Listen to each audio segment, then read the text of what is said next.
In this third and final part of our series on Conscious Manifestation 2020, Eckhart looks at what's possible once we come into presence, the fullness, the freedom, the natural abundance of life. Here's Eckhart Tolle. The collective suffering that humans are experiencing at the present time is also an opportunity that's opening up for millions of humans, not that they're all going to recognize that and be able to use it, but some will, perhaps many, an opportunity for the beginning of an awakening, or perhaps even more than just the beginning of an awakening, the opportunity for an awakening of consciousness. Because if you don't, then you stay stuck in suffering. And you cannot manifest a better life for yourself or a better world from the place of suffering. You need to have gone beyond suffering in order to be able to manifest a better world. So the foundational step then is what I just described. And then you, as the transmutational process continues in you, then you are able occasionally to perhaps have certain thoughts that are no longer in conflict with the emotional reality in you, because there has been a transmutation of the fear, and when you can feel that intense presence, this is a good time, if you even want to do it, you can have a visualization or an affirmation of the goodness of life or the abundance of life, that life is abundant and it's no longer a lie. Because when you sense that presence in you, before it was fear perhaps, and then it's become presence, there is a feeling of intense aliveness. There is a heightened aliveness in that presence that would not have been there if life had not challenged you and first made you suffer and then caused you to become more conscious in order to transcend the suffering. That's how evolution happens. And so there is an aliveness in that conscious presence that is inseparable from what we may call abundance. That brings me to one of my favorite sayings of Jesus. He said, I want you to have the abundant life. That's in one translation. In another translation, it says, I want you to have the fullness of life. So some Bibles translate it as abundant life. Some Bibles translate it as the fullness of life. I want you to have the fullness of life. He's talking, yes, abundant life. What does that mean? Abundance in conventional terms, when you think of abundance, we think of many things. You can have lots of things and you have abundance. But true abundance is something, it's not lots of things, although maybe lots of things may come to you, but you don't need lots of things in order to experience abundance. You experience abundance through experiencing the presence within you is the abundance. It is the fullness of life. the fullness of life that is within you now. Oh. And then we come to another saying of Jesus. So we're talking about Jesus. Let's use another very important, the most important thing anybody's ever said about manifesting things is in one sentence that Jesus said, that you don't need all the books written about manifesting. Once you understand that one sentence, you don't need to read any of them. And that sentence is, when you pray for something, believe that you have received it and it will be yours. Believe that, now the key, of course, is not believe that you will receive it. The key is believe that you have received it. And then it will be yours. The will be refers to the thing, whatever it is that you pray for. But what does that mean? How can you believe that you have received it when obviously you haven't received it? Now, this can only be understood together with his statement about the fullness of life. It is when you realize the fullness of life, that is the power of your own consciousness. It's not your own, but just call it your own. It's universal consciousness. And this awareness, this presence is universal consciousness. Let's temporarily call it your consciousness. It's not yours, because if you say your consciousness, you have a separation between you and consciousness. But there is no duality here. There's only the consciousness that you are. So when you realize that the power of your consciousness, the power of consciousness is the fullness of life. And you can then, nothing that you could add to yourself could be any greater than that. So when you realize the fullness of life, which you can only realize in the present moment, when the emotion of fear or other negative emotion has become transmuted into intense presence, then this intense presence is the fullness of life. Anything else that you could obtain in life and that you as a person may want or may enjoy or may need on a personal level is the icing on the cake. Now, to this important realization that all manifestation, you can only be a really successful manifestation practitioner if you realize that whatever you manifest is the icing on the cake, because you already have the cake. You are the cake. If you don't realize that, then life is frustrating, because even whatever you do manifest, if you think that's the cake, it's not going to satisfy you for long. It might even make you sick. If you eat too much cake, it may make you sick. So the cake is the essence of who you are, is the presence. If you bring an image of what you want to obtain or achieve into that feeling of presence or aliveness, then that can become a very powerful manifestation. You want to have a better place to live, perhaps, whatever it is. But you don't need it to experience the fullness of life.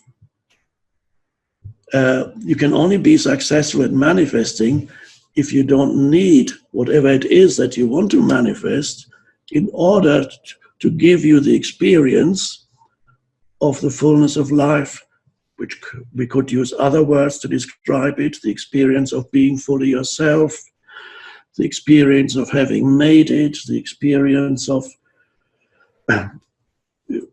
a fuller sense of identity, whatever it may be, because people don't want the thing that they think they want. They want the feeling that that thing will give them.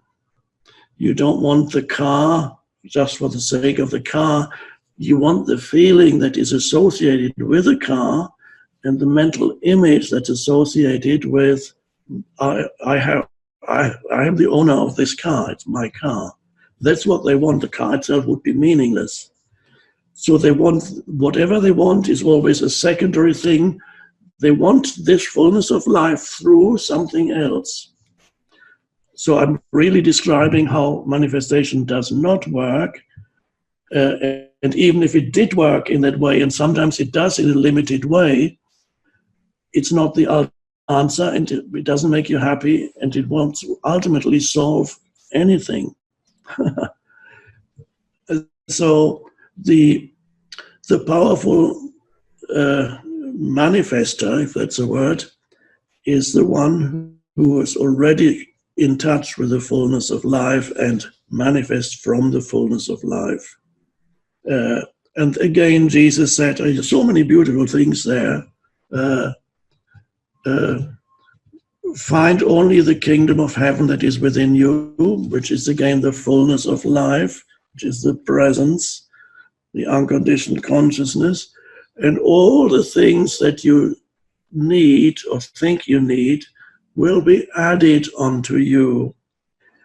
That's an amazing thing. It's even when you do not specifically attempt or practice manifesting specific things in your life, which some people do and some don't. It's an interesting practice. Even if you did not want to manifest specific things, your life will change as a result of being in touch with that dimension within you, the fullness of life. Because from there, manifestation happens. It even happens when you're no longer even want to manifest because you're fine, but you represent then a different level of consciousness in this world, and the way in which you experience this world changes, and the way in which you affect the world changes. So you cannot help but manifest when you undergo this shift in consciousness. And even if you don't undergo it fully, you still begin to manifest a different world.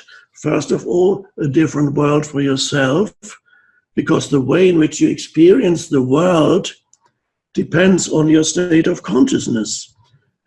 One person may react to the same circumstances very differently from another person, depending on their level of consciousness. So one person encounter a particular form of adversity, a very unconscious person, and reacts in their way. And so they experience a very different world from a person who meets the same adversity from an awakened state of consciousness, experience it a different world. And not only that, the way in which let's say, whatever event you're experiencing in the present moment, the way in which you meet this event, the state of consciousness from which you meet this event determines the subsequent development of that event. This is a somewhat esoteric thing, but the so-called world and your state of consciousness are a single phenomenon.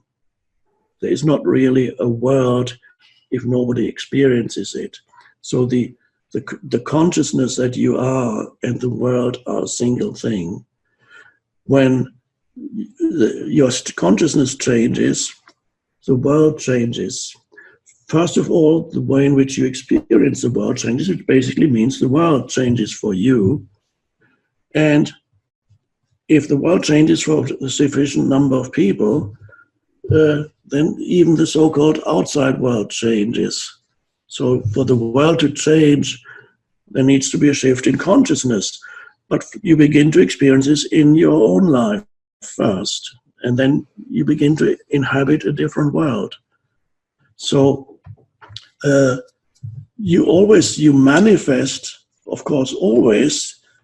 Most people manifest, as I'm sure you know, most people manifest unconsciously because their conditioning of the way in which their mind is conditioned determines how they experience events in their life, and that becomes their world.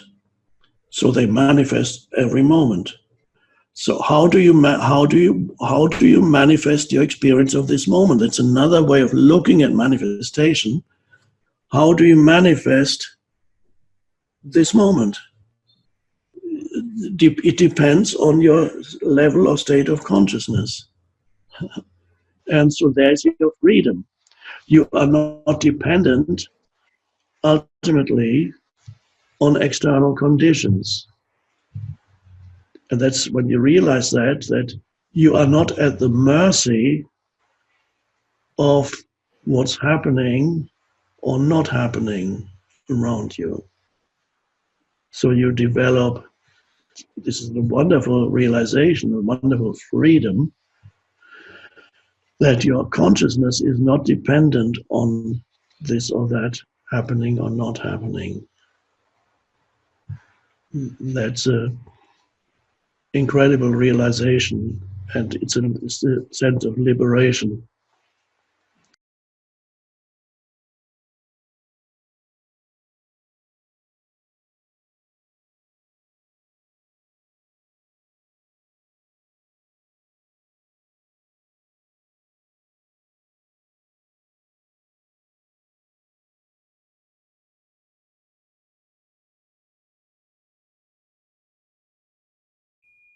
Pure awareness, in your pure awareness, conceptually, of course, you don't know anything. When your mind stops, for example, now, if I stop speaking now, and you're still here too, we can do it together.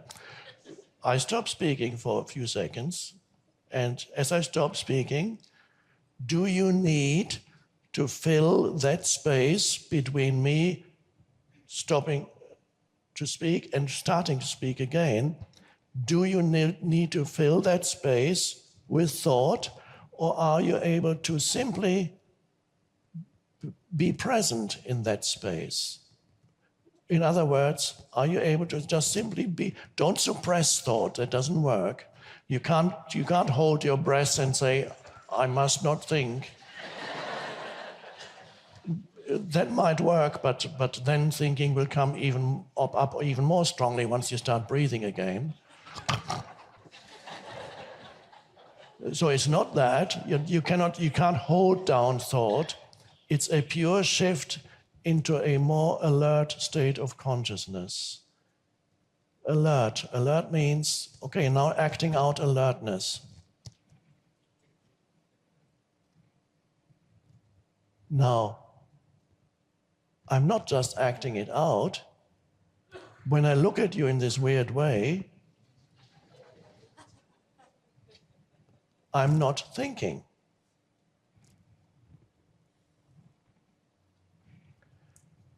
And when you look at me, looking at you in this weird way,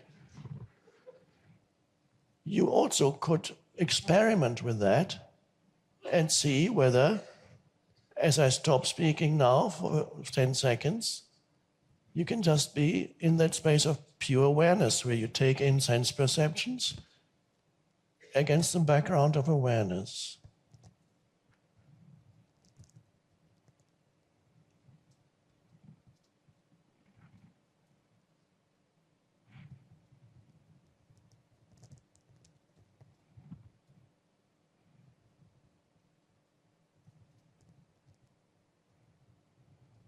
And you might notice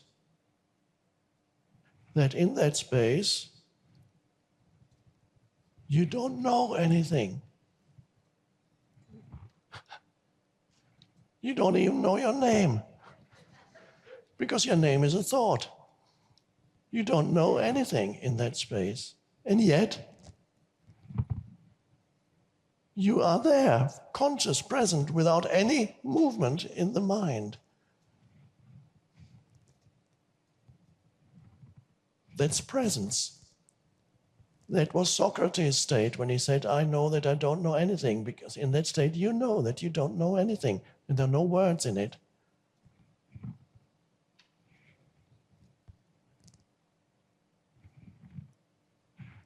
Now don't confuse that, which is a state of rising above thinking. Don't confuse that with falling below thinking, which can be nice too. If you are tortured on a daily and nightly basis by your mind, to fall below thinking can be a relief. But that's not why we're here. Otherwise, I would be offering you all kinds of substances to help you fall below thinking. You can drink and smoke and go, feels so good. Don't have to think anymore. Oh, a bit more of that and a bit more of that.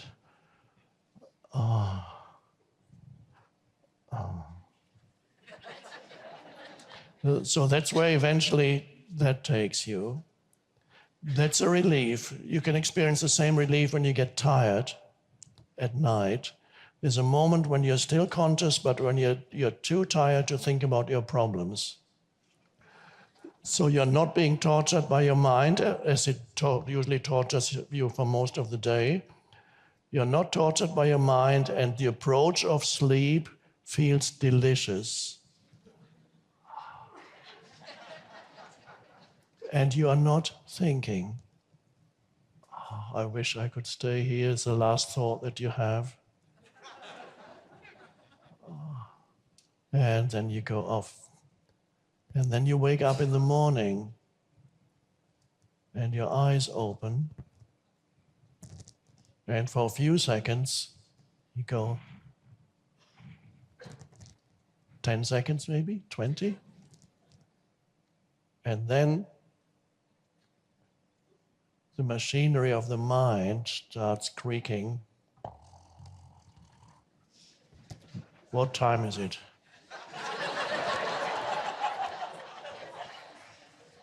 What's my first appointment today? Oh, no, I have to deal with that. Oh, God. And then I have to meet that obnoxious person at 11. And there you are, gone. There was a moment of presence. And perhaps in that moment, when you woke up, you had risen above thought. When you went to sleep, you were falling below thought. When you woke up, perhaps for 10 seconds, you were on a level above thought. And that is a level where you look at the world with that bright eyes and pure innocent perception. And everything is alive. You can sense the aliveness in everything. And the world is good at this moment. And you have no problems. And then that's present moment. Awareness is present moment awareness. It's always implied. When we use the term awareness, present moment is implied because you can only be aware in the present moment. Awareness is presence. And then you lose the present moment. You lose awareness because your consciousnness is being absorbed by thinking. It sucks up all your consciousness like some parasitical parasite, psychic parasite living inside you that sucks up all. I need more. I need to think more. And then you have this monstrous thing in your head, and you think it's you. And it talks all the time. Not necessarily out aloud, it talks in here. And you can have discussions in here too. And you're identified with it. The unconscious state, lack of awareness, complete absence. You are not there. So the revolutionary, incredible thing that is the essence of the new consciousness that arises, a new evolutionary stage for humanity, which either is already, we are on the way towards it, even if, just to come back to what I said earlier, I might have lost the thread, even if we have to go through another episode of intense self-created suffering on a huge scale, which is not impossible. Even if humanity has to go through that, the awakening consciousness is not lost.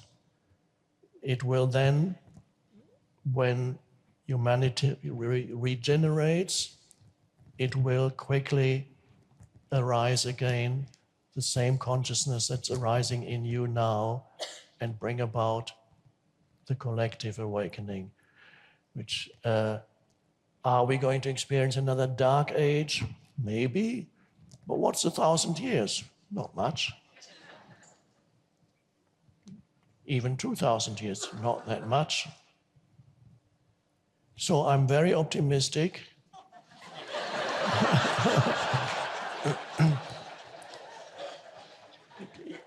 Consciousness will prevail because consciousness is the purpose of the universe. The universe is, there's an impulse, an evolutionary impulse towards consciousness in the universe. So all is well. And now it's up to you. Now we come to what really matters. To change the world. We've already seen it cannot be done unless there is that shift in consciousness in the individual human. And that begins with you, and it takes place every moment of your life.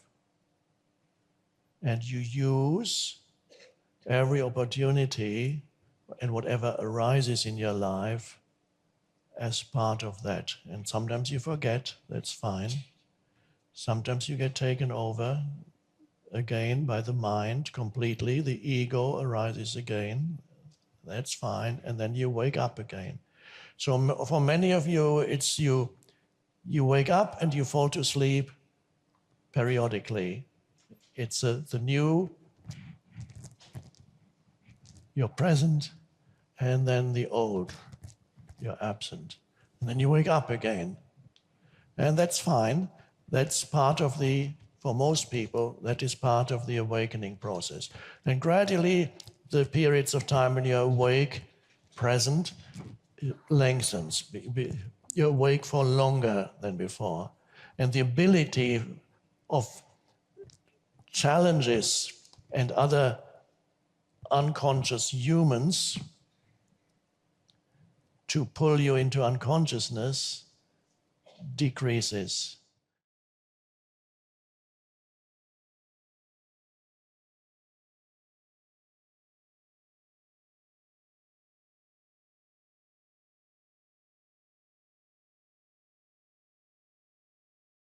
There are thousands or hundreds of thousands who go on every day, they look on their screen waiting for the next scene to be offended by. And the ego loves it.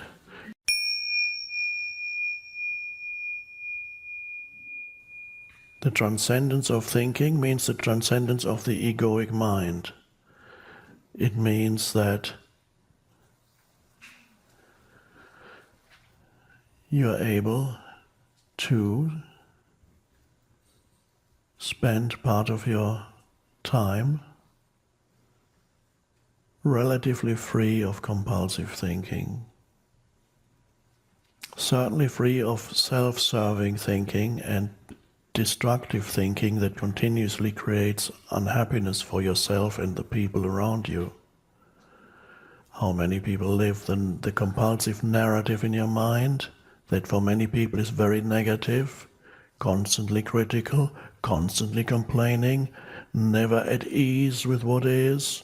There's always something wrong, fault finding, because the ego grows through the constant opposition, constant antagonism, never at ease, always looking for the next thing to complain about. And it strengthens the egoic self. The more you complain, offended is a new version these days. It's very popular on the internet. I'm very, very offended. Outrageous. How dare you? There are thousands or hundreds of thousands who go on every day, they look on their screen waiting for the next thing to be offended by. And the ego loves it. And for many of them, it's the only way they can inflate their ego, by sitting on the screen and sending out tweets.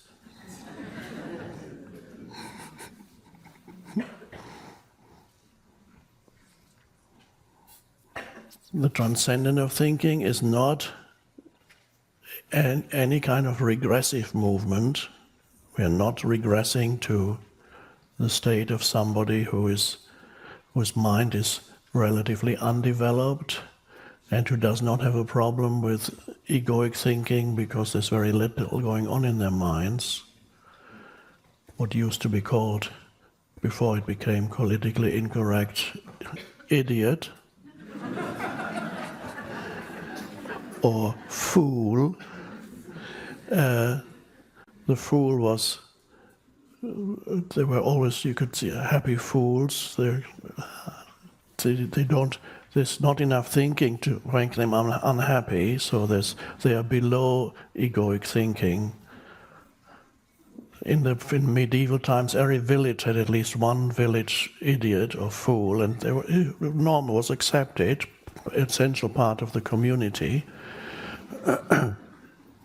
And even the royal courts had a fool, a very important figure, although that figure probably was just pretending to be a fool, and that was one of the most, sometimes very influential position in the royal court, but also one of the most dangerous jobs you could have, because you could lose your head at any moment. But only the fool was able to tell the king or queen what was wrong, by making it into a funny story. But the fool is more deeply connected, as we know from mythology. The fool is more deeply connected with the source still, hasn't gone as far out as a normally developed human. He's more simple. The fool, for example, relatively speaking, is a simpleton. It's like the Hobbit in Lord of the Rings. The Hobbit is a simple guy. Doesn't think in complex terms. Loves the simple things of life. Loves eating and enjoyment. But why the fool has to go on this important mission that nobody else can carry out? That's a mythological motive. That's often the case, because the fool has a connectedness still with source that the more developed humans don't have. Similar motive in Forrest Gump, the movie.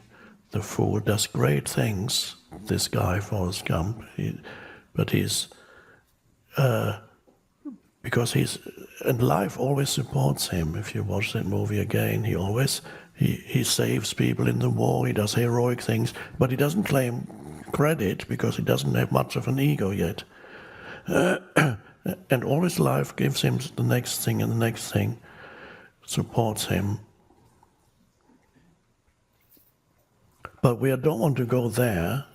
When I say cessation of thinking, I'm not talking about regressing to the stage that is the pre-thinking stage of humanity.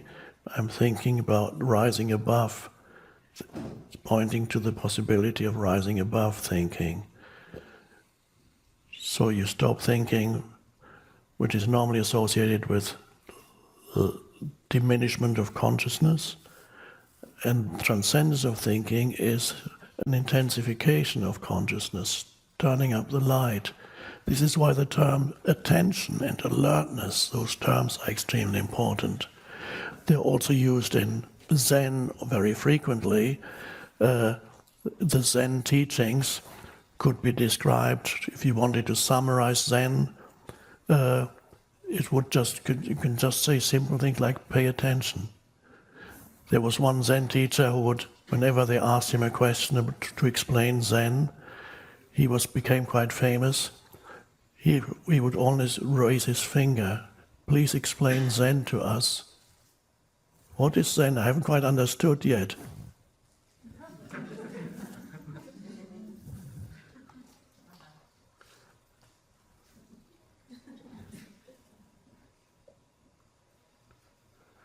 He was calling people to attention. Now, this attention, there's a state of attention that sometimes people experience when they're engaged in dangerous activity. You can climb a mountain. Do you think you're doing much thinking when you're hanging on this wall? No, you can't. You have to be absolutely present. In that moment, you have transcended thinking, and the situation is forcing you into complete presence, this highest degree of alertness. Without it, you slip and you're gone. And so this high degree of alertness, however, has no tension in it. In the case of somebody practicing dangerous sport, yes, there is physical tension, but the state itself has no tension in it, and you do not need to engage in a dangerous activity in order to enter that state. We are entering it here, because even as I talk about it, I hope, well, I don't really hope anything, but I trust that as I speak about it, simultaneously to listening to it, you can verify in yourself this state of attention, which is a state of very high alertness, but there's no tension in it. It's not the alertness that sometimes goes with fear, and you go, but it's not, that's really a contraction of the entire body. It's not really alertness. So that's not it. It's a relaxed alertness. There's both yin and yang in it, coming together, and it's that. I also mentioned the other day, when you first look at something for the first few seconds, a new vista, a new landscape, you enter a room, or you step out of a room into the open, or whatever it is, or suddenly something new comes into your into your perceptual field. In the first 2 or 3 seconds, you don't know what it is. You have to first take it in. There's a moment of alert presence. But usually you're only aware of the sense perception. You're not aware of the background of the alert presence itself. But you can be aware of the alert presence itself as you take it in. And that's the key. So you're not just alertly present, you're aware of the field of alert presence in yourself, so to speak, as yourself. And the awareness of it and it are the same thing.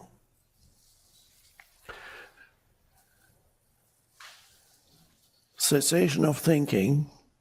Now, you can try it.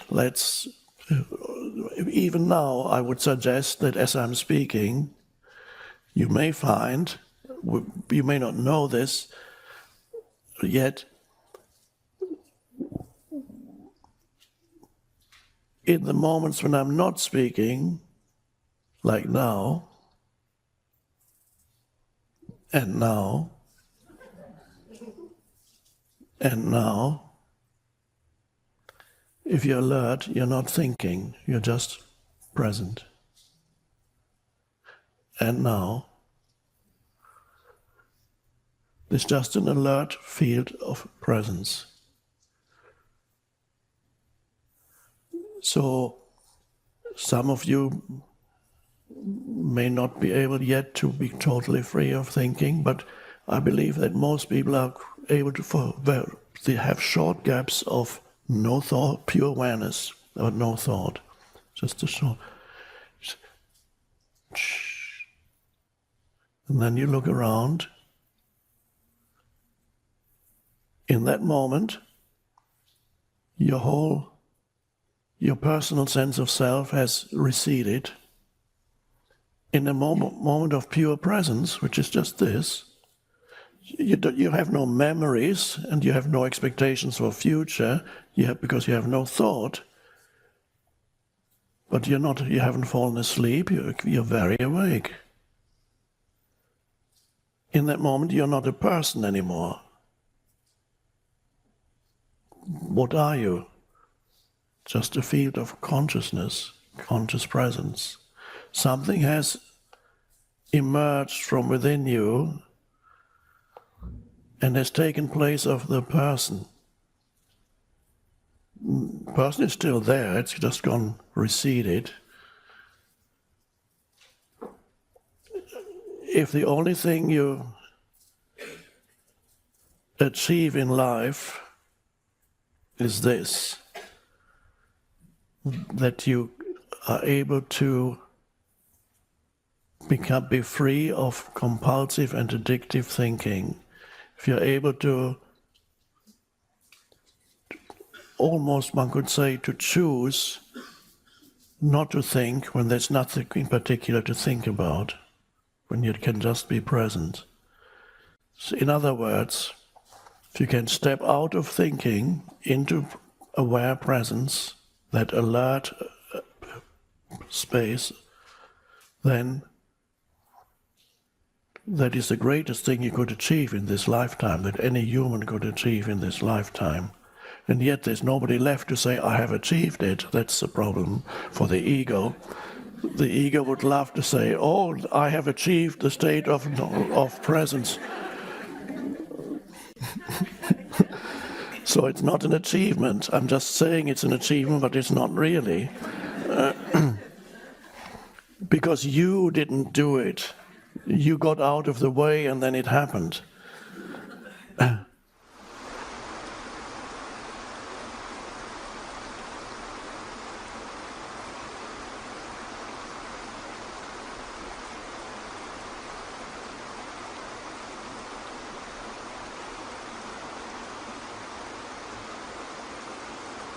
These devices, it breaks the relation with other people you're at dinner with. Don't allow these things to take over your life. That's vitally important. I work with technology, and I actually, it was quite interesting to hear you talk about technology a few times in the past couple of days, and the way that you mentioned that smartphones are actually an extension of our minds, and the way that the internet is actually it's a space for our unconscious mind to actually be reactive. So one of the things I do for work is to raise a bit of the ethical questions around that, and the things that we usually call digital nudges, which is when we try to influence other people through technology. So I would really love to hear a bit of your opinion and maybe your advice if there is a way for us to use technology as a tool and as a channel to actually increase humanity consciousness and presence. Yes. So in itself, of course, it's neutral. The technology is neutral. It's not either bad or good. It depends how it's used. It is, at the moment, it is to a large extent a reflection of the unconscious mind. So If you want to learn about human unconsciousness, you want to learn about the human ego, just go there and read what people post and look at the reactivity of people on social media and so on, the comments they leave. You can learn a lot about unconsciousness and identification with mental positions. So the first thing, of course, is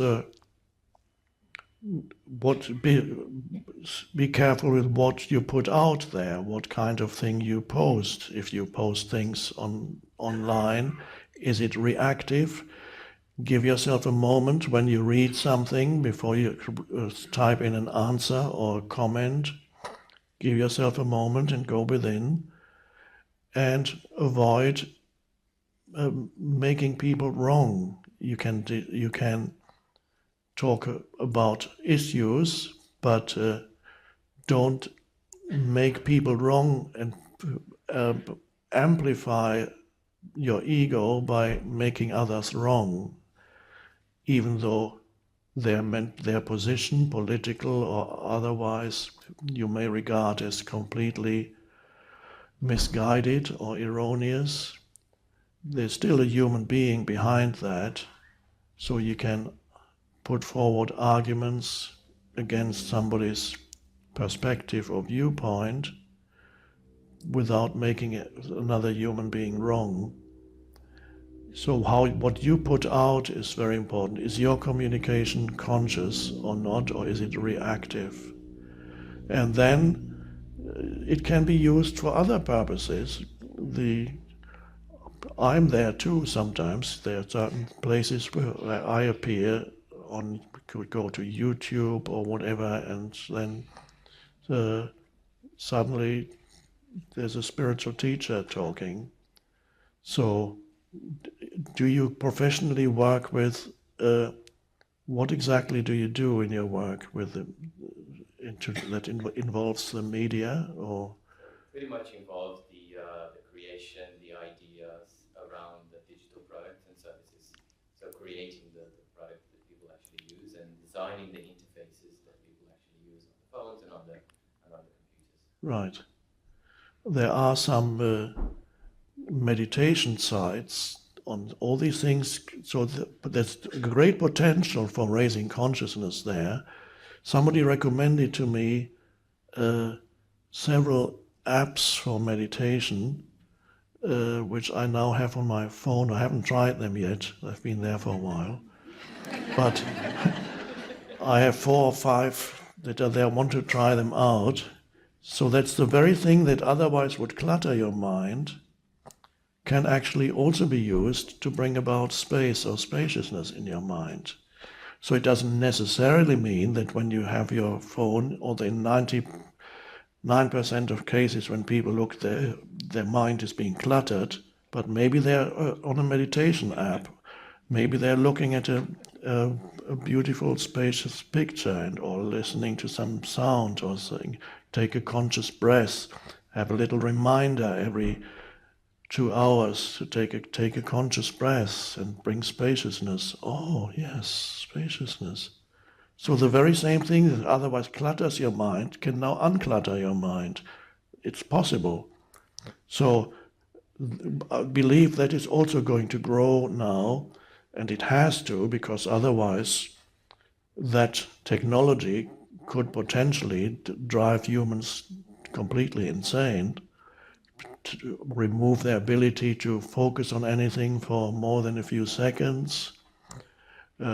People create young people who are totally uncentered, have no spaciousness within, don't even communicate with humans anymore, because they prefer to communicate digitally. So all these things are important. What you put out is important. So always take into consideration whether this brings people to presence or whether it clutters somebody's mind.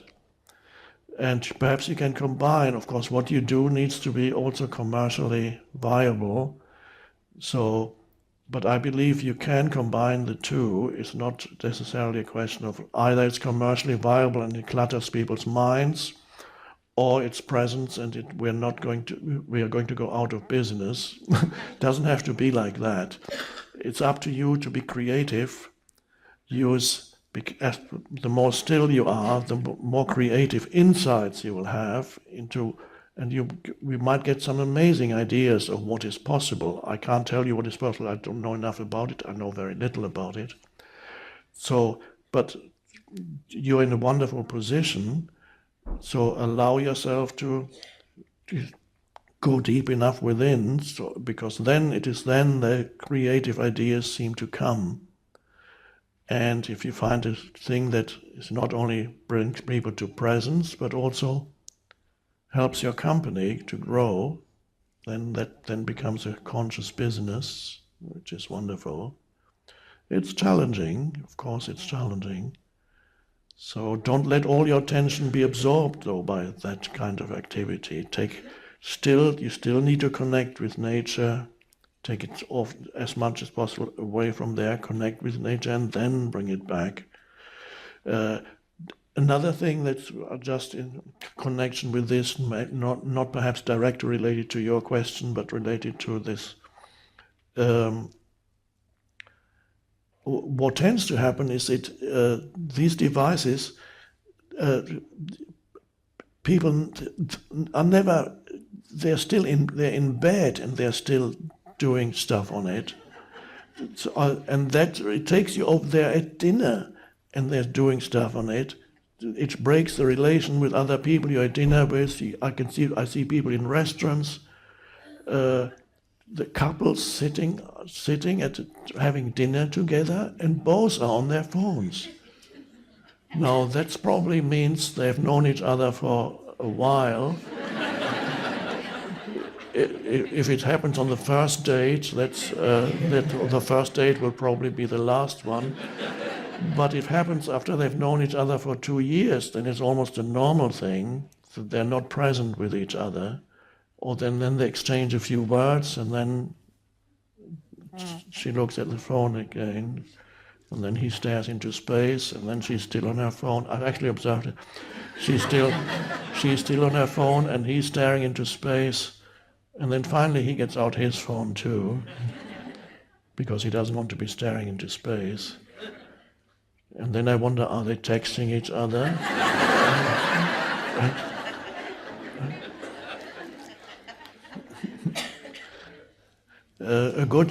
Two good things that I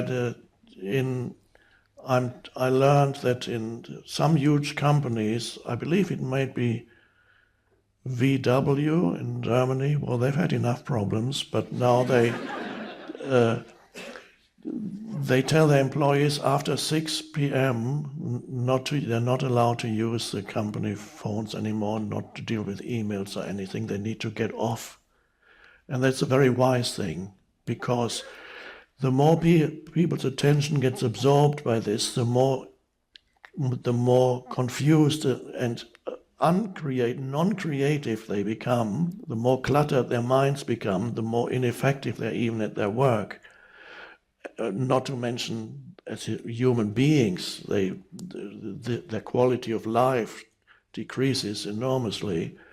So don't give yourself spaces, don't allow these things to take over your life. That's vitally important. So it's wonderful that some big companies like that have this policy now, no emails or anything after 6 p.m. Well, that's wonderful. I talked a couple of years ago to Arianna Huffington, who has a famous news website and has also written some books, and she describes in her latest book how her life deteriorated more and more, although she was making a lot of money, and finally she collapsed and hit her head on her desk, and she was complete breakdown. And now she has, for example, in her private life, and that's a good thing, she has this policy of no digital device in my bedroom. So in her bedroom, she still has books. Sometimes she reads in bed, but it has to be a book, not a Kindle, not the iPad, not the iPhone, no digital device in my bedroom. And that's a good thing to have. At least you have that space for yourself. So everybody needs to be really conscious of the addictive nature of these devices. How I sometimes say, I even said that before these things were invented, the greatest addiction for human beings is compulsive thinking. They can't stop thinking. But what is the meaning of being an addict? Whatever it may be, if you're an addict, it means you have no power to stop. Whether you're addicted to a drug or to alcohol. And many people who are addicts say, no, I'm not an addict, I could stop, but they can't. So the nature of being an addict is you no longer have the power to stop doing this kind. And this applies for many humans. First of all humans are addicts, and that was already before these devices came. All humans are addicts, addicted to their thinking, to their compulsive and unconscious, superfluous, excessive, often destructive thinking. They can't stop, and they don't want to stop because they're so identified with it. Their entire identity is in their thoughts. So they have to go on. They don't even know it. So the greatest addiction for humanity is not heroin or whatever, it's the human mind. That's actually, you're addicted to thinking. And now these devices are an amplification, externalization of the human mind. And so that makes it even more difficult to deal with, because then you not only have your mind, you also have the collective mind comes at you through your iPhone and their Samsung, which hopefully doesn't explode in your face. But so, well, if it did explode, that would make you present.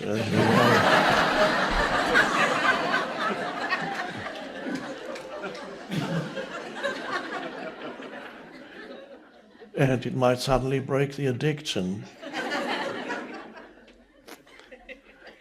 So give yourself space in your bedroom, that this is a good policy, and don't be on it at all times. And now, the younger you are, the more difficult this is for you. For old people like myself, it's relatively easy. But if you're 18 or 20 or 25, then you've grown up with these things. The older generation, they didn't grow up with these things. They're perhaps not quite as addicted and identified with it. Another way to tell is whether they've grown up with these things is how they type into their phones. I always admire the young people because they go like that at enormous speed with their thumbs.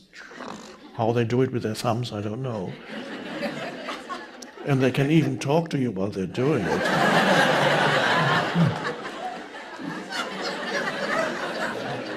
And then I get a text message, and somebody expects an answer who might not know that I'm not that fast, and then with the text message you can actually see that somebody is replying. You know that he's replying. And so they wait and say, why isn't he? So he's doing something.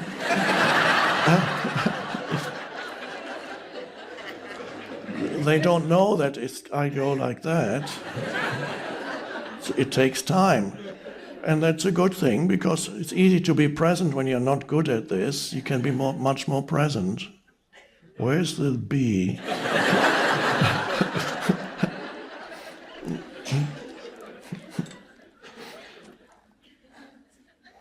So it's a challenge.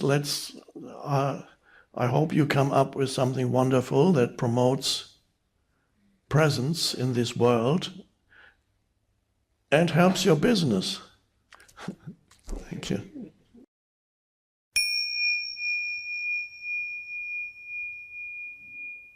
But there is a source of power in you that transcends the person. And it's not egoic power over somebody, and it's one with a power that is the power of life in the universe, where all life arises. And people sometimes have a problem with self-confidence or valuing yourself, and sometimes you try to convince yourself by changing your thinking that you are actually good enough, that you should be self-confident. But there is a better way to find the source of self-confidence. On the egoic level, self-confidence is there because you see, you can tell yourself, I'm actually more intelligent than most of these people, or I'm better looking than most. I have to remind myself that I'm better looking than most, and then okay, yeah, I feel a bit more confident now. Or you say, I actually have more money than these people, so I have more self-confidence. Whatever it is, some way of convincing yourself, and then you compare yourself with others, and then you focus on those areas where you feel superior to others, and try not to think about other areas where inevitably you are inferior to others, because you cannot be superior in all areas. It's a complicated game when you start comparing yourself to other people. And if you want to bolster your self-confidence, then you only have to focus on where you feel I'm actually better than most. But that doesn't really work that well. So there is a better way of self-confidence that has nothing to do with comparing yourself with others, or with feeling you are better than or not as good as. And that is direct access to inner power. You don't need any comparison. You can have it right now at this very moment, if you're not stuck in your thinking mind, but take your attention a little bit beyond the thinking mind, and then realize that you are the presence behind the thinking mind, without which there could be no thinking. You're the aware presence behind it all. That is deeper, you've gone deeper than the thinking mind. And that aware presence is where power resides. And it's not yours, because it connects you with universal power. Therefore, you don't need to compare yourself to anybody anymore, or feel, as the ego always does, that you're either superior or inferior to somebody else. That's not a comfortable way to live, where you have to classify yourself when you meet people. And so you have the fears always, I might be inferior. Or behind that fear is a desire to be superior.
My question is about my kids. I'm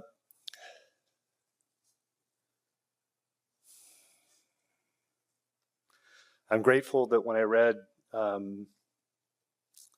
New Earth, that it resonated with me. I've been looking for a spiritual path, and it made sense to me. It resonated with me. And it took. I read The Power of Now years ago, and I kind of read it and got it up here and put it on a shelf and kind of moved on. But this time it seems to have taken a little bit more. Yes. So I'm working at it. And I have 4-year-old twins and an 8-year-old. So my question is how to teach them, to expose them to this, because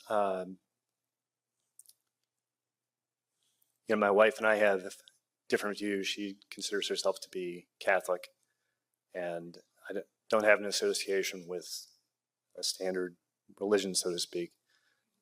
This seems to resonate with me. So I'm just trying to get a sense for how to interact with them and to share this with them. Yes. So the twins are how old? 4? 4, yeah. And the older one is? He's 8. 8. That's a boy? The oldest is a boy, and the twins are boy-girl. Oh, yeah.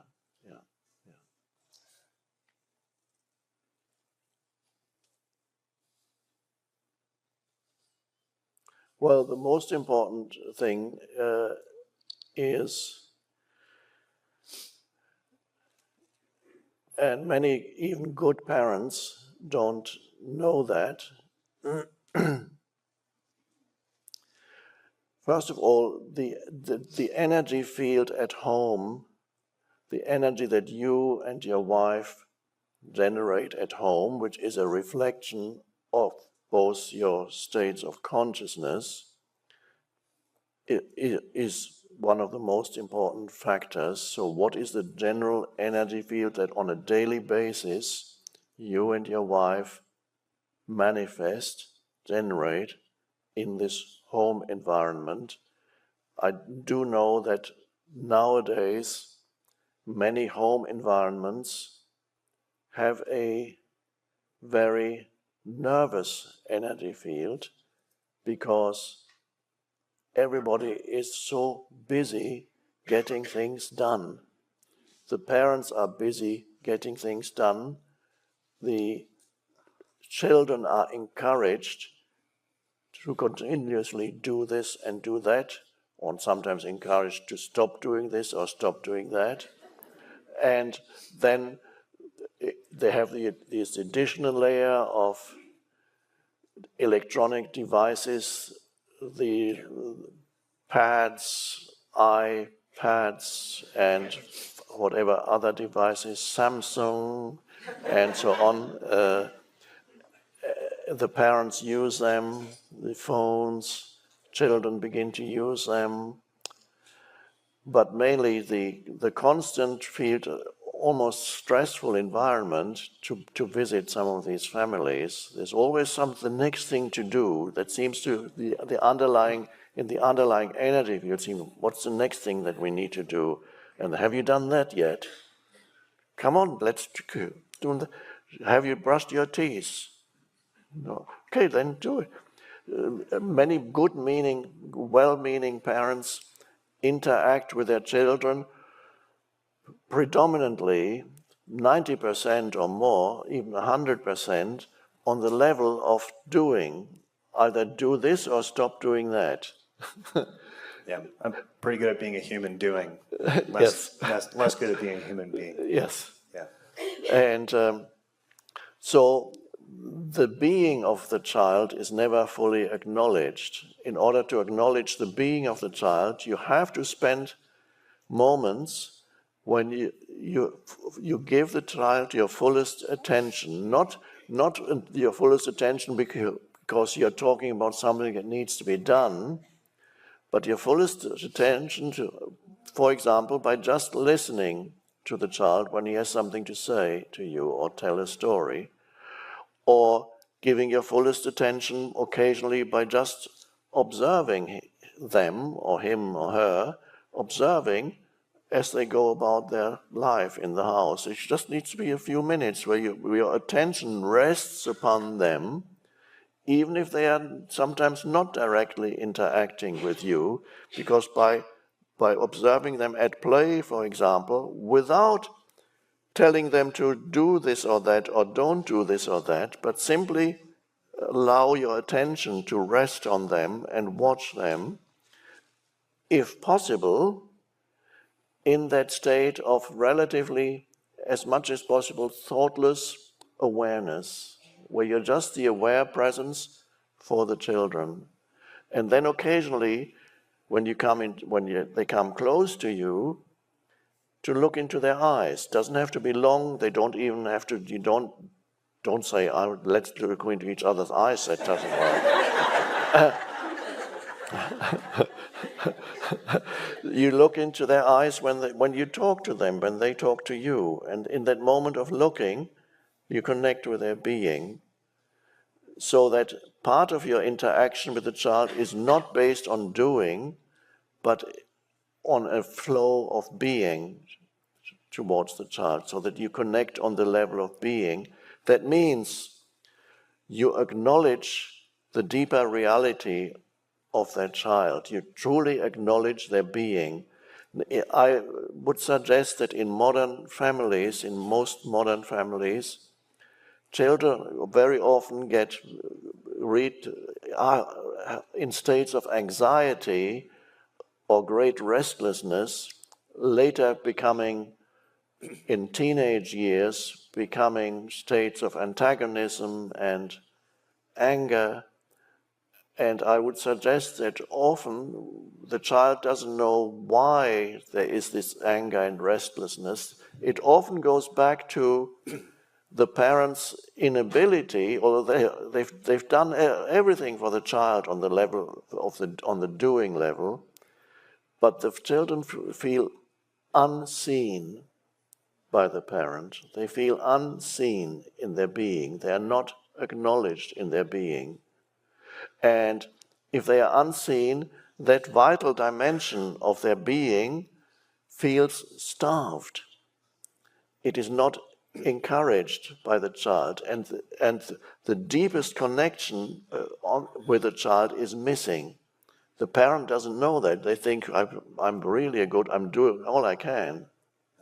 It makes sense, because with the 4-year-olds in particular, I get what you're saying. I get them with all of them, but in particular with them, they're not getting that. Yes. I can see they're angry about not getting the attention that they want. They throw really big tantrums. Yes. And my 4-year-old son actually gets physically angry. Yes. So yes. Yes. Yes. Now, you don't give them the attention when they demand it through throwing a tantrum. That's not the moment to give them. Although when the tantrum does happen, it's good if you can be spacious and allow it to be while it happens, instead of reacting, so that they don't pull you into a similar state of consciousness when you get angry because they are in a tantrum. So if you can then take that as a signal to be really alert and present and observe, and so that is not the moment, though, to connect, because the child at that moment isn't, the pain body is there covering up the essence of their being. So the moment they demand attention is not the best moment to give them attention. Because the demand for attention can also be an egoic thing. So it's not necessarily that the ego doesn't want attention on the deepest level. It doesn't know what the deepest level is. The ego wants a different kind of attention. It wants you to strengthen the ego in the child. And so it often is also a desire of the ego to control the environment, because there's no other ways. So very young children cry very loud because it's an attempt of the developing ego to exert some control over their environment. And there it's good not to give them what they need, what they demand there, but give them attention in other moments. And the real attention is let your awareness rest upon them. Look at them. See them. They want to be seen. That's their being. Acknowledge their being, so that's don't, again, I have to repeat it because it's so important. Don't always interact only through doing, or don't do this, don't do that, which tends to be the case with families. And with your wife, the same. Make sure that there is some spaciousness in your relationship. No matter how busy the household is, make sure there is some spaciousness in the relationship between you, so that there's some spaciousness emanating from both of you, some peace, even though you may be busy, but there's some peace emanation into the energy field in your home that comes from you. And that's, children respond very much to the energy field that they grow up in. That affects them very deeply. So and the interaction between you and your wife is what generates that energy field. And then give them attention. Doesn't have to be long periods of time, but often. At night, before bedtime, and during the day, watch them, listen to them occasionally, fully, and don't interfere with some kind of advice necessarily. Just listen, just look. Acknowledge their beautiful being, which is there, and that's the greatest thing you can do for the child.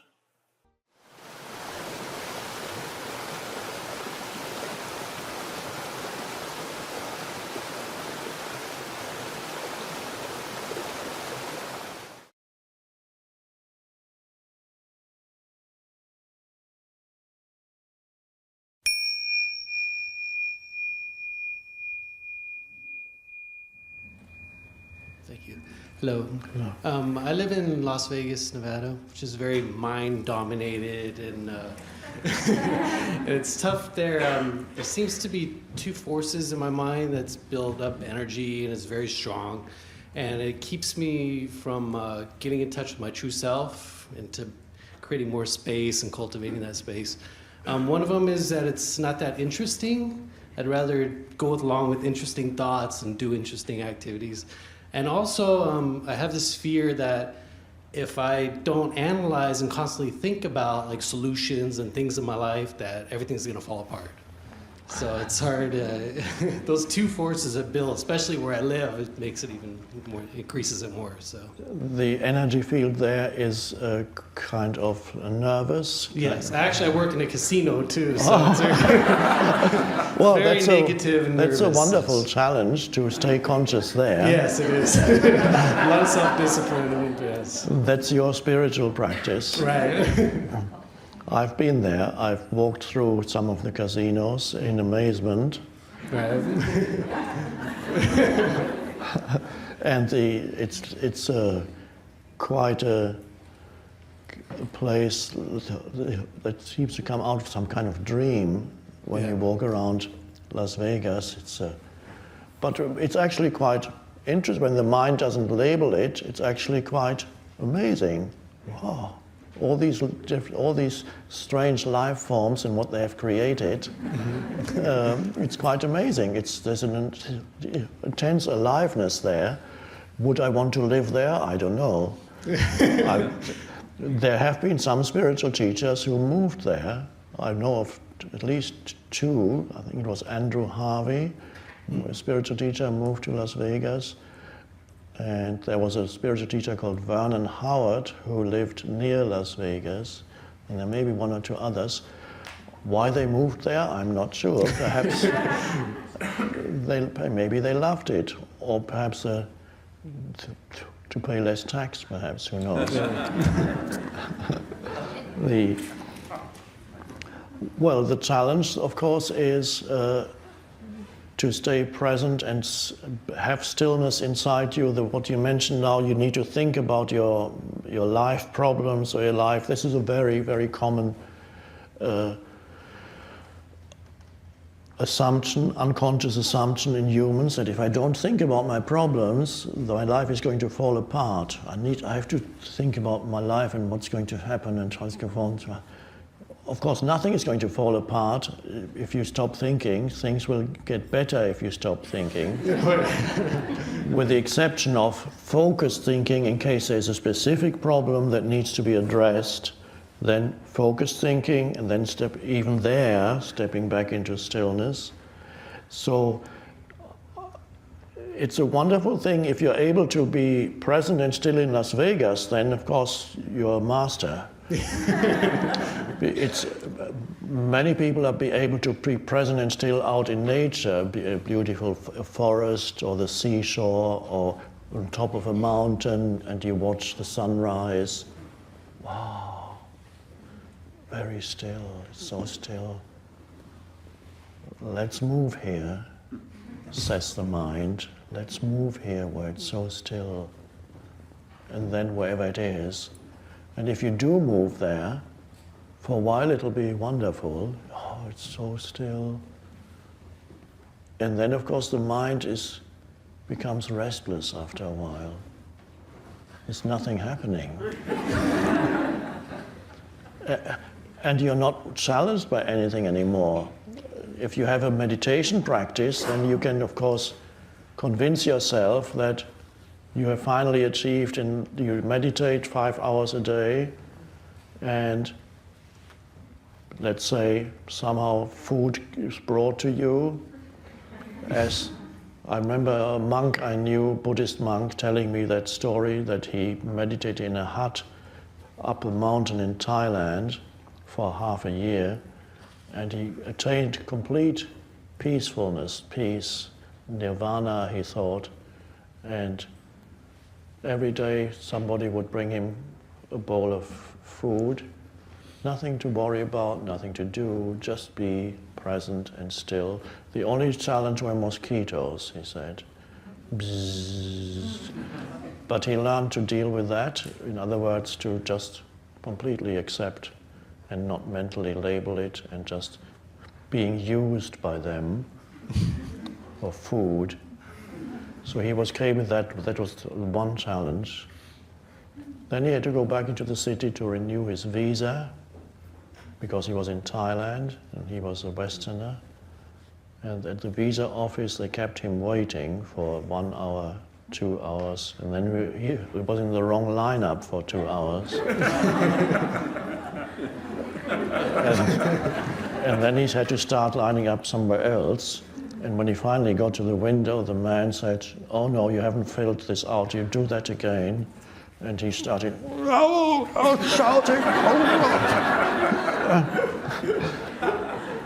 So that was, he then suddenly realized he had not attained nirvana.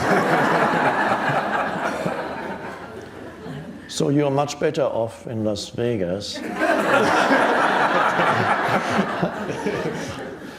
The thing is to use whatever environment you are in as part of their spiritual practice, which does not mean that you have to be stuck. It may be that a deep sense of that you need to remove yourself suddenly comes to you, and then you go somewhere else. That could happen. Because it seems like it's more of a challenge there. Yes. Yes. So it's probably in many ways a better place to practice than a monastery. Right. I never thought of it that way. Yeah. And worrying about your life or your problems is a very common belief that is necessary to hold things together, but it's not. You have to recognize the futility of worrying and realize your life is already together. You're breathing, you're eating when you need food, you sleep when you sleep, you go to work, you do what you do, you look around, contemplate, look at the sky. Look away. Las Vegas is very much a man-made or human-made environment. Everything is kind of artificial, not to say fake. So everything is fake, that's fine. It's not everybody that much. But there are trees, there are some trees here and there. Beautiful desert. There is the sky, there's the light, there's the desert. You can easily get out, and you're out in the stillness. so that you can take advantage of that when you need to. And so be happy with where you are and accept where you are, and then while you do what you do in the casino, what do you do there? I'm a dealer at nighttime. Rien ne va plus. With the drunks, yeah. Yeah. Place your bets, and then, and then you can observe human nature there around you. Most definitely, yes. Every facet. You observe human nature in its unconscious state mostly, but that's fine. That's where they're at. You can be the presence for them. Yeah, it's hard not to judge them. That's your practice, not to judge, because they're expressions of life, of aliveness. Right. In their form, they're beautiful too. Yeah. Okay, thank you so much. Appreciate it. Thanks.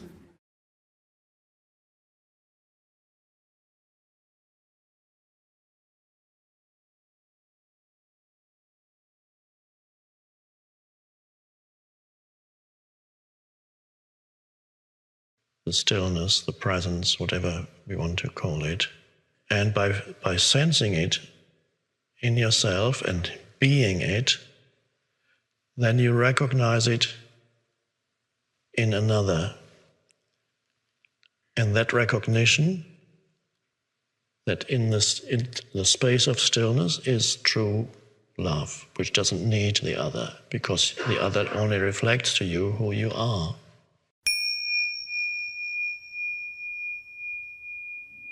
So the question you're basically asking, would you then love everybody equally, so there would not be one person singled out as special, as the Course in Miracles calls it, special relationship, which the Course in Miracles says, of course, it's of the ego, to single one out as special. Now, if you single one out as special and what you see in the other is the form only, and you're attached to the form, which doesn't just mean the physical form. Of course, that's an important part of it, because that is part of the sexuality and all that, which is part of the attraction.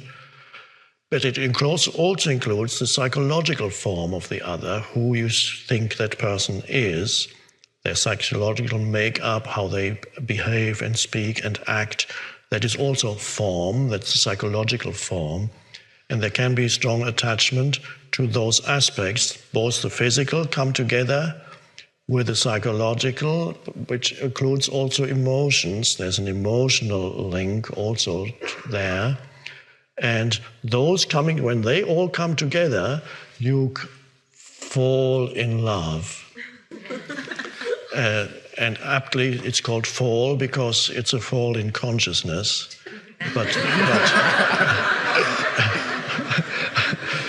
But that's okay. If that's what you experience, then that life wants you to experience that. It's part of your learning, that fall in consciousness.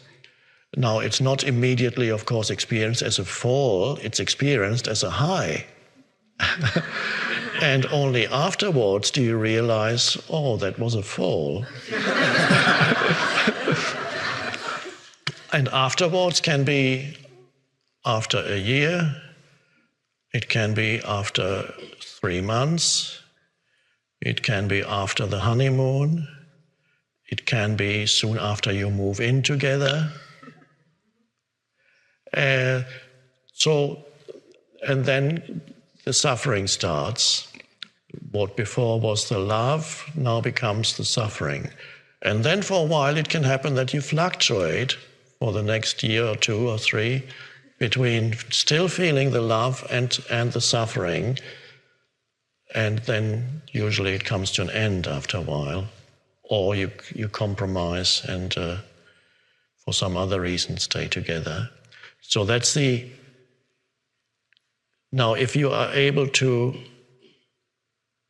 feel in the other, well, first of all, in yourself, that which is beyond form, the essence, the stillness, the presence, whatever we want to call it, and by sensing it in yourself and being it, then you recognize it in another.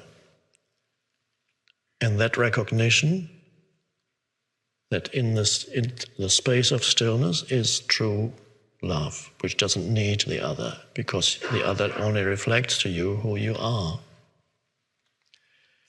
But even there, it can happen that the form of the other, because you are not just the formless, temporarily you are also the form. Temporarily you are either a man or a woman.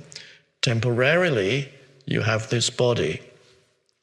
And this form, this man or this woman, and this body, and the emotional field may find a certain resonance with, on different levels, be it sexual, emotional, psychological levels, a certain resonance with the other form. And that resonance, that is what in the unenlightened romantic love makes up the entire relationship. But now, when you know who you are in your essence, all those factors are still there, but they do not make up the entire relationship. Beyond the resonance between the sexual or emotional or physical resonance, there's a deeper level present. So you can go through the motions of romantic love with the transcendent level also present in yourself and recognizing it in the other. So romantic love may, after a while, of course, for the relationship to be truly deep in any relationship, some transcendent element has to be there, because it's not going to last otherwise. It doesn't mean necessarily that people need to be totally awake already, totally awake, knowing who they are, but some element of the formless must be there eventually in the relationship for the relationship to survive and be a true relationship. Otherwise, all you have left in the relationship is your judgments about the other and physical attraction and just mind, emotional.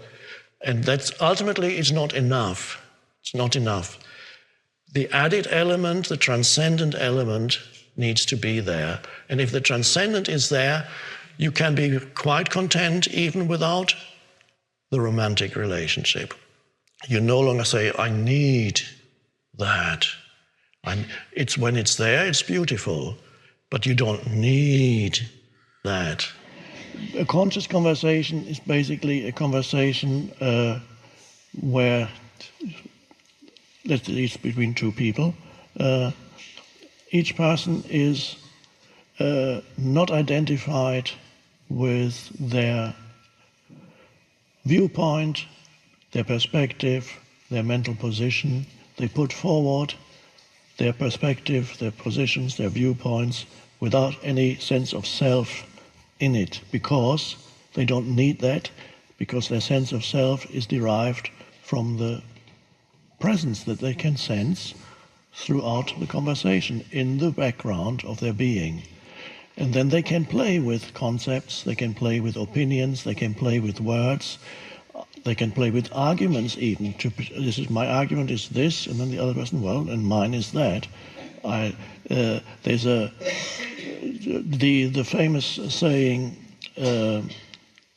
we agree to disagree, or something like that. That sounds relatively conscious, because if you at least you're not identified with your positions, then you think that's fine. We agree. That's okay. It's interesting. Self-identification with mental positions is the unconsciousness, because then you'll be defending your mental positions, but you're really defending your sense of self. And this is why these conversations can easily and very quickly become very unpleasant. They are unconscious. So in unconscious conversation, and with very unconscious people, can even happen. I mean, you can probably read about it in the papers all the time. They get so defensive and aggressive about their respective mental positions, they start physically attacking each other. It even happens sometimes. You can see it in certain parliaments in some places, and suddenly all these members of parliament start attacking each other. Washington sometimes gets close, but it probably hasn't quite happened that what it could happen there too, who knows? Okay, so if you love everybody unconditionally, how can you possibly decide who is going to be your partner? That's the question. Because it seems then there's no preference anymore. Or if it's physical attraction, isn't there a contradiction? If you're in a higher state of consciousness, then shouldn't or not be physically attracted to anybody? Is that the implication, the question? Well, the love we're talking about, the unconditional love towards human beings and life forms, is a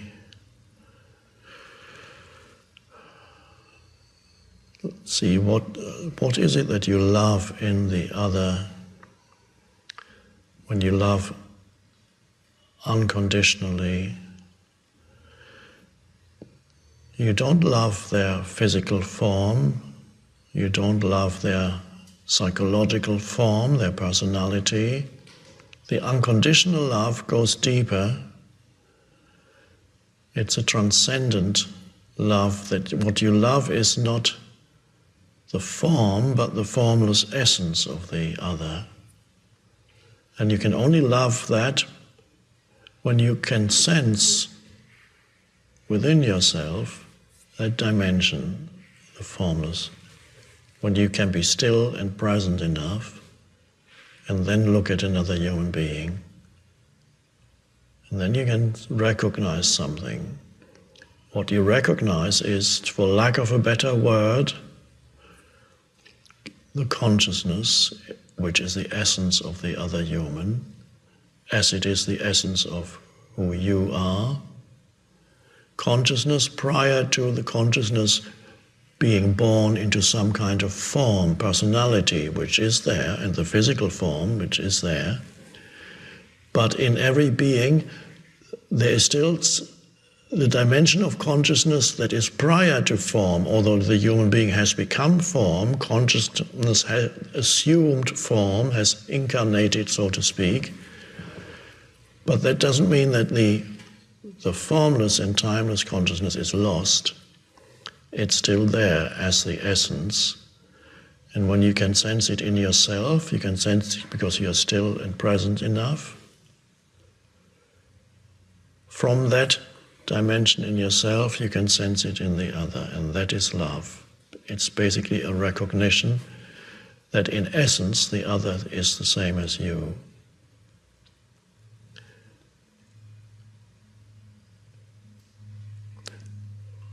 But then, of course, there's always, that is the transcendent dimension to every human being. In addition to that transcendent dimension, there is a form identity of every human being. Every human being has a physical form and an emotional form and a mental form. That's the inner, that's the personality. So the physical appearance and the personality consisting of mental, emotional conditioning and so on. So there are the two levels. The unconditional love towards all humans is the transcendent love. You love the formless, you recognize the formless as yourself in the other. But then you are still here as a form too, and the form may respond to another form. The physical, there can be physical attraction. It is not incompatible with the transcendent realization, although some ancient or not so ancient traditions may tell you that. It is not incompatible. You can have physical attraction on the level of form. You can also have an attraction towards the mental, emotional form of that other human being because it resonates with something